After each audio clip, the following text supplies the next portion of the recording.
Isa sa mga gusto kong ginaganapan yung character ko dito sa Forever Young.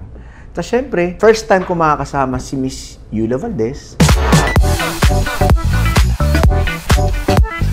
Ako po si James Blanco. Ang character ko po dito is si Rigor Peralta. Lahat ng kanyang pinag-uutos, lahat yun ginagawa ko. Mabuti man, masama, kaiinisan, kakamuhian ninyo ba dito si Rigor. Nagpapasalamat ako sa GMA, syempre sa group ng Forever Young, kasi nung nabalitaan ko na mapapasama ako, meron na rin kasi ako nagawa before na medyo kabaliktaran naman nung sakit ni Yuen dito. Sabi ko ang ganda ng role ko dahil nga isa sa mga gusto kong ginaganapan yung character ko dito sa Forever Young. Tapos syempre, first time ko makakasama si Miss Eula Valdez. Lagi kami magka-eksena dito. Ang sarap kasi ang gagaling na artista eh. Ang gagaling at wala akong masabi kasi lahat nandito. Bata, magagaling. Kay Yuen, simula sa bata hanggang sa age sa amin, talagang lahat is mahuhusay.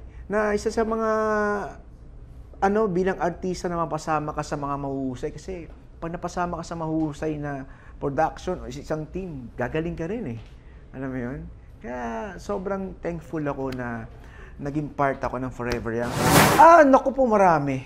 Maraming,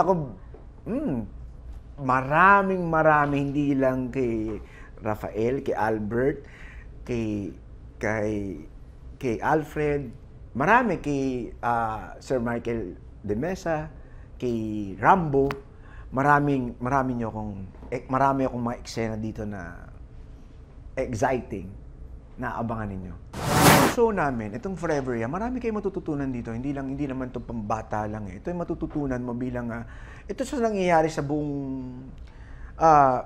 buhay natin, nangyayari sa politics, sa ordinaryong pamilya, sa mayamang pamilya, nangyayari itong istorya namin sa araw-araw na pinagdadaanan natin. Yung hirap, yung sarap, syempre, yung pakikisama sa tao, kung paano maging mabuti at paano maging masama. Dito makikita niyo lahat dito, yung ano ng pamilya, kung paano,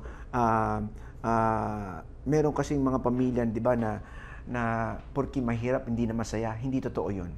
Dito makikita dito, pinapakita dito, kahit mahirap ang pamilya, masaya tayo ba sa buo. Meron naman pamilya na mayaman, pero hindi naman masaya, nasa kanilang lahat. Kaya dito, pinapakita kung paano ginawa ng Panginoon na pantay-pantay tayo lahat. Lahat tayo may pinagdadaan ng struggle sa buhay. Abangan ng Forever Young ngayong October 21 na sa GMA Afternoon Prime.